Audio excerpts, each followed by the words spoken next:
मान लीजिए आपके हॉस्पिटल में एक मरीज आती है, उसको 2 महीना से बुखार लग रहा है, खोंकी हो रहा है, छाती में दर्द हो रहा है और आपने खकार की जांच किया और उसमें टीबी के बैक्टीरिया पॉजिटिव आए।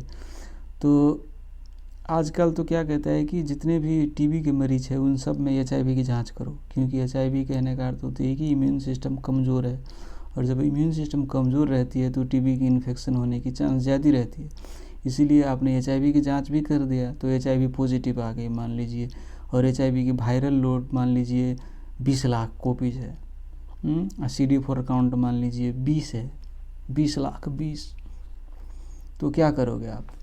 टीबी की दवाई आपने मान लीजिए शुरू कर दिया, आइसोनाइजिड, रिफाम्पिन, पायराजिनामाइड एंड इथाम्बुटोल आपने शुरू कर दिया। अब एचआईवी भी पॉजिटिव है, अब एचआईवी की दवाई शुरू करोगे कि नहीं करोगे? करोगे कि नहीं करोगे? बोलो। कर दिया तो क्या होगा? मान लीजिए एचआईवी की दवाई भी शुरू कर दिया तो इम्यून सिस्टम तो क्या है, अभी CD4 काउंट 20 है, कहने का अर्थ इम्यून सिस्टम सो रहा है, गहरी नींद में सो रहा है, और आपने एचआईवी की दवाई शुरू कर दिया तो इम्यून सिस्टम एकदम से उठेगा। 3-4 दिन के बाद देखेगा तो भाई रे क्या है रे, इधर टीबी की बैक्टीरिया बैठी है लंग में, तो वहाँ पर क्या करेगी, इसको मारो ये, तो उसको वहाँ पर इन्फ्लामेशन करेगा, और वो इन्फ्लामेशन लंग में ही सीमित नहीं रहेगी, पूरा शरीर में इन्फ्लामेशन करती है, ब्रेन में इन्फ्लामेशन कर देगी, लीवर में इन्फ्लामेशन कर देगी, और इसकी वजह से आपकी पेशेंट की अवस्था डिटोरेट हो सकती है, रेस्पिरेटरी फेलुअर में जा सकती है, इतनी सारे इन्फ्लामेशन कर देगी लंग में कि एक्यूट रेस्पिरेटरी डिस्ट्रेस सिंड्रोम हो सकती है। इसीलिए क्या करनी है, एचआईवी की दवाई शुरू नहीं करनी है, क्योंकि सोया हुआ इम्यून सिस्टम को फट से नहीं जगाना है, फट से जगा दोगे तो करेगा फट से रिएक्शन कर देगा। इसलिए कहना है मरीज को, भैया आप टीबी की दवाई खाओ, 2 हफ्ता के बाद आओ और उसके बाद हम एचआईवी की दवाई शुरू करेंगे, क्योंकि आपकी CD4 काउंट कम है, अभी 20 है, और अभी हम एचआईवी की दवाई शुरू करेंगे तो इम्यून सिस्टम फट से रिएक्ट करेगी और आपकी बहुत सारी इन्फ्लामेशन हो सकती है, इसलिए 2 हफ्ता के बाद शुरू करेंगे। और अब मैं दूसरा सिनारियो देता हूँ, और मान लीजिए CD4 काउंट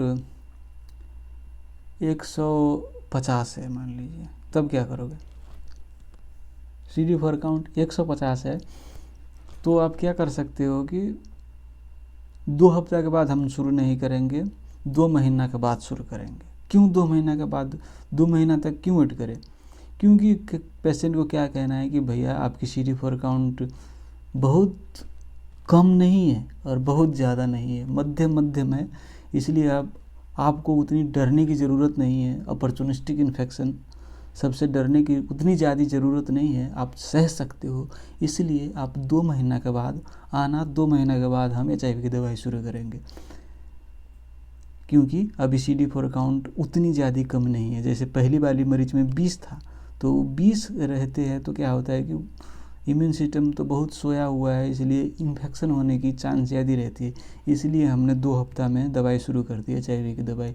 लेकिन अब मान लीजिए 150 है, 120 है, 100 से ज़्यादा है, तो उतना ज़्यादा असक्षम नहीं है इम्यून सिस्टम, इसलिए 2 महीना तक हम वेट कर सकते हैं। मैं कहना है कि 2 महीना के बाद आओ और 2 महीना के बाद हम दवाई शुरू करेंगे।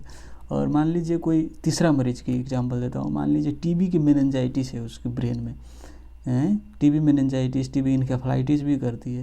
ये टीबी जो बैक्टीरिया है दिमाग में इन्फ्लामेशन कर देती है, इन्फेक्शन करती है, तो वैसे मरीज में भी आपको 2 महीना वेट करना है एचआईवी की दवाई शुरू करने से पहले, क्योंकि पहले ही दवाई शुरू कर दोगे तो वो तेज़ इन्फ्लामेशन करेगी, और इतना इन्फ्लामेशन कर देगी ना दिमाग के भीतर में कि खोपड़िया फूट जाएगी, समझे?